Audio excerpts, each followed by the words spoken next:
Hey everybody, welcome back to Prepper Junkie. Today on the table we have a LMT. This is the Mars L 16-inch AR-15. Let's get this review started.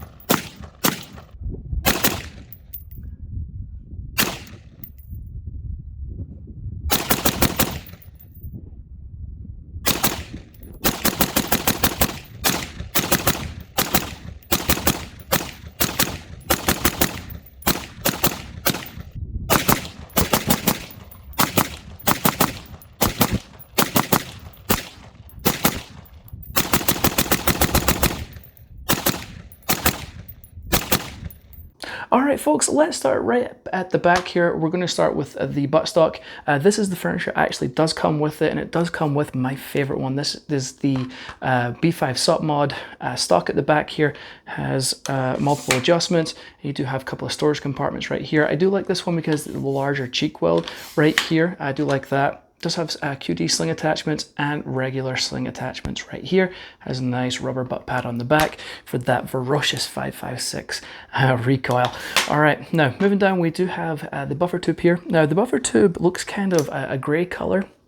It's dry film lubricated, and that's what that color, because a lot of the AR-15 tubes will look like black, but that's why this color is a little different. Has a special coating on there.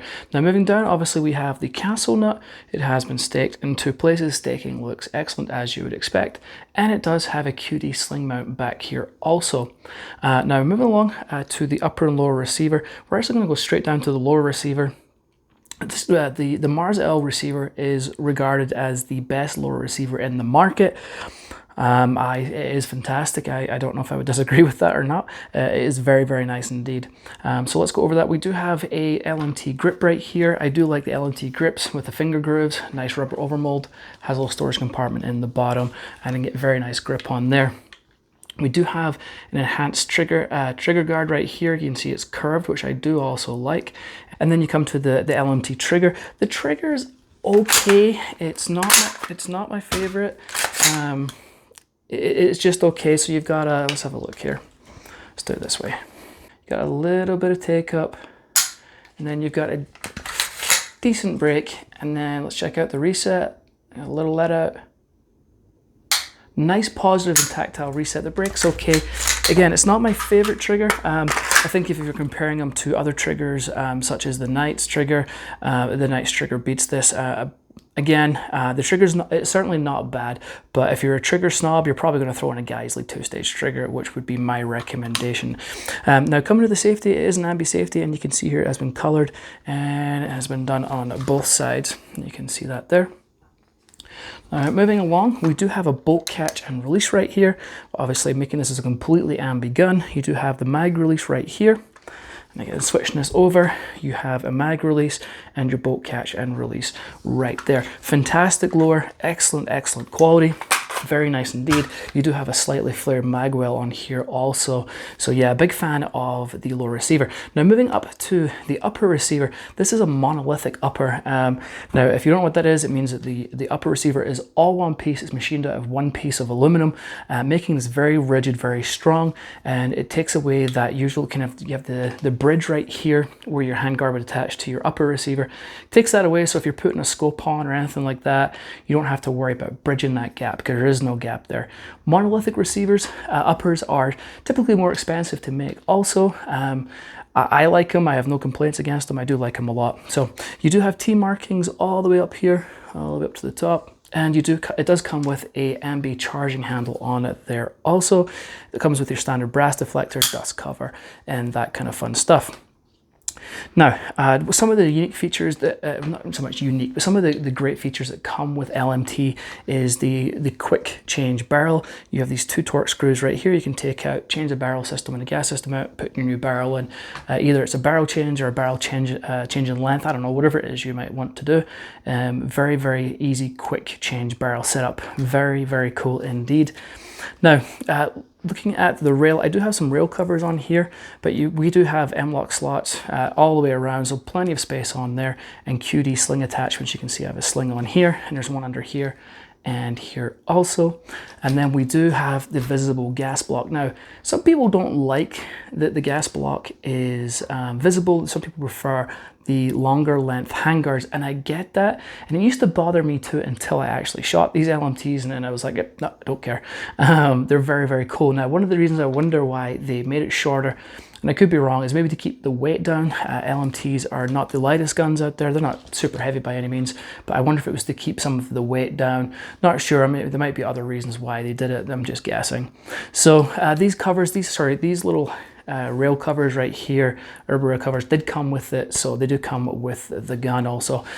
Just because people are going to ask, this is a Blue Force Gear sling, Vickers Tactical sling. I love these. There's no big plastic clips on them. Very easy to adjust with this part right here.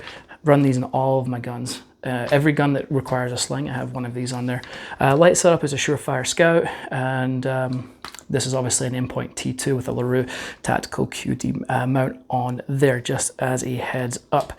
Okay, so we have a 16-inch barrel. It's chambered in 5.56, so you can shoot 5.56 and 2.23 out of the barrel, and it is a 1-in-7 twist, and the thread pitch is obviously 1/2x28, and we have a standard A2 flash hider on the front here. So let's do the wiggle test between the upper and the lower, see if there's any wiggle in there at all.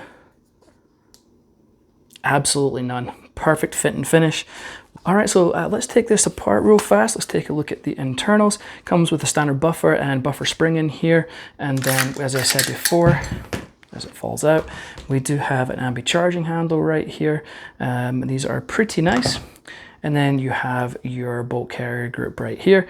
Always check the gas key staking, and it looks very good. And then just give it, obviously just visually check it. Yep, no problems whatsoever. All right, now let's talk about shooting the LMT. Now this, as you know, if you've watched the channel, this is probably my third LMT I've had on the channel. I've had the LMT Defender, which is very similar to this one, and I'll go over that in a second.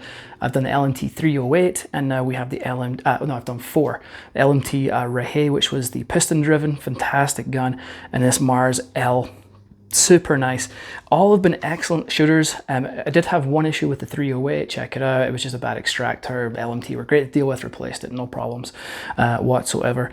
But they're all really nice to shoot, all excellent to shoot, excellent accuracy on them. Yeah, very, very nice indeed. These are a very nice AR-15.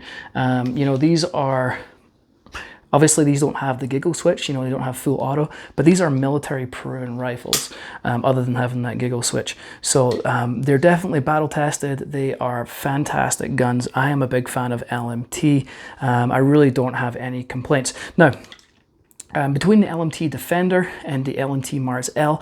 So if you want to save a couple $100, you could go with the Defender. It comes with a very basic M4 buttstock, and it comes with, what else did it come? It doesn't come with the bolt catch and release on this side, and maybe it wasn't ambidextrous charging handle. I can't quite remember. So if you want to save a couple $100, by all means do that. But I feel like if you're going to be spending the money anyway, pony up the extra couple $100, get the top of the line with all the features. It'll probably hold its value a little better also. For me, because again, if I bought the Defender, I was going to upgrade, I'd have to upgrade the stock anyway, and things like that. The bolt catch and release on this side is not a huge deal for me, but I can see where it would have its benefits. So fantastic firearms. Really do like LMT. LMT and Knights are two of my favorite AR-15s that I have currently reviewed in the last couple of years. They're just superb firearms. So now shooting it, you also noticed in the video that I rolled in with the shooting footage, I did have, I was playing around with some of the internals with the buffer and the buffer spring, and I'd put in a tungsten Spikes T2 tungsten powder buffer. Obviously it's designed for being suppressed, which I was going to shoot the suppressed. Long story short, it looks like obviously the ejection pattern is wrong, which it is. It does shoot just fine when you put the regular buffer in there. Just a heads up, that's why the ejection pattern looks a little different. So yeah, very cool gun, highly recommended, 100% recommend. Questions, any comments, please ask me below. I'm always happy to help out wherever I can. All right folks, that's pretty much it from me. Until next time, I'll catch you later.